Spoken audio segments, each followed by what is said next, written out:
뉴스 초점 시작합니다. 어린 자녀에게 처음으로 공부를 가르칠 때 부모는 무조건 배워 하며 가르치기보다는 흥미를 갖게 해서 공부에 재미를 붙이게 하고 싶죠.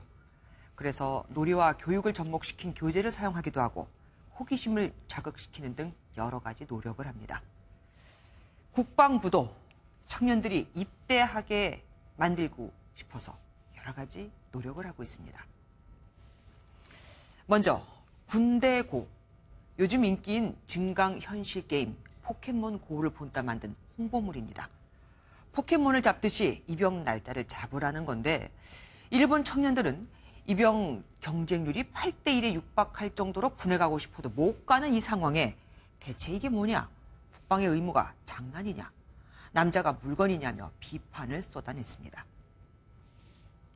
국방부는 결국 홍보물을 삭제했죠. 그리고 대신 그럼 이걸 또 보라고 합니다. 군 생활에 대한 모든 정보를 담은 맞춤형 병역 안내서, 쇼미더 군대. 병역 판정 검사부터 군 생활, 예비군까지 군에 대한 모든 정보가 담겨있는 안내서입니다. 하지만 군대라는 게 글로만 확인한다고 되는 게 아니기에 이 역시 청년들에게 외면을 받았죠. 그러자 이젠 정말 획기적으로 게임을 만든다고 합니다.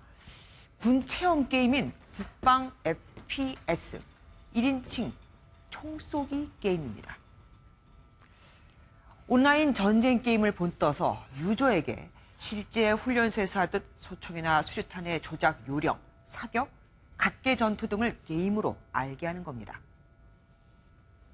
아직 실행 여부는 확정되지 않았지만 지난해 완성된 연구 보고서가 국방부 담당자들로부터 좋은 반응을 얻었기에 추진될 가능성이 높죠.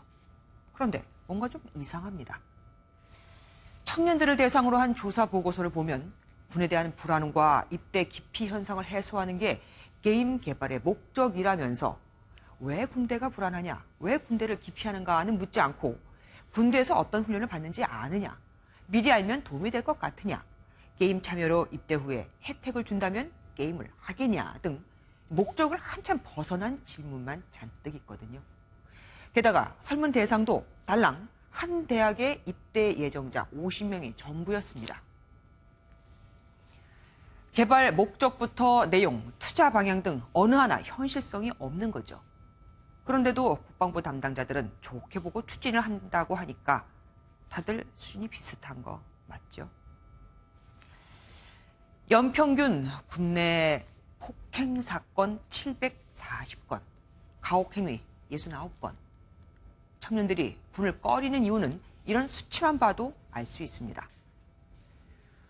병역 문화를 혁신하겠다 하면서도 여기에 대해서는 아무런 대책 없이 단지 홍보물이나 게임으로 흥미만 유발하려는 국방부.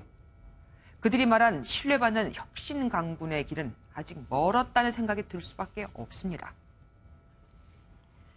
우리의 국방 예산은 40조 원. 한반도를 둘러싼 강대국들이 모조리 국방 예산을 올리며 국방을 강화하고 있는 이 와중에 그 중심에 있는 우리는 제일 적은 예산에 그 돈마저 쓸모없는 홍보물과 게임 개발에 퍼붓고 있습니다. 3.1절, 목숨 걸고 나라를 지켜낸 선조들이 개탄할 상황입니다. 뉴스 초점이었습니다.